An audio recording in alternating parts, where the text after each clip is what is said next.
దమ్ము ధైర్యం ఉంటే రా, నర్సీపట్నం మెడికల్ కాలేజ్ ఎక్కడుందో చూపిస్తా అని హోంమంత్రి అనిత గారికి సవాల్ ఇసిరారు వైఎస్ఆర్సీపీ నాయకురాలు వరదు కళ్యాణ్ గారు. నమస్తే మేడం, చెప్పండి. ఉన్న మెడికల్ కాలేజీల భవనాలని లేవు అని చెప్తూ వీళ్ళు గ్రాఫిక్స్ చూపిస్తూ ఉన్నారు. ఎవరండి? హోంమంత్రి అనిత గారు. మేడం గారు అంతేలేండి, ఆమె శాఖ గురించి తప్ప అన్ని శాఖల గురించి మాట్లాడతారు అనర్గళంగా.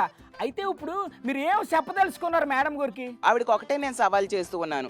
ఏట సవాలు? మీ సొంత జిల్లాలో జగనన్న కట్టిద్దాం అనుకుంటున్న ప్రభుత్వ మెడికల్ కాలేజీకి కేవలం ₹1 కూడా కేటాయించుకోలేని అసమర్థ హోంమంత్రిగా మీరుండి ఈరోజు ఏ మొహం పెట్టుకొని ఇలాంటి తప్పుడు ప్రచారం చేస్తున్నారు. అంటే మేడం గారు అంత కష్టపడి ఎక్కడెక్కడో ఫోటోలన్నీ చూపిస్తూ పవర్ పాయింట్ ప్రజెంటేషన్ చేశారు కదా. నిజంగా మీకు ధైర్యం ఉంటే మీరు కానీ స్పీకర్ గారు కానీ రండి. ఎక్కడికి రమ్మంటారు? నర్సీపట్నం మెడికల్ కాలేజ్కి వస్తే అక్కడ ఎలా ఉన్నాయి నిర్మాణాలు అనేది మేము చూపిస్తాము. ఆవిడ రారండి, మేడం గారు చాలా బిజీగా ఉంటారండి.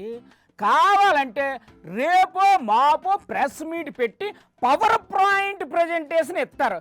ఓకేనా? మీకు ఓకేనా?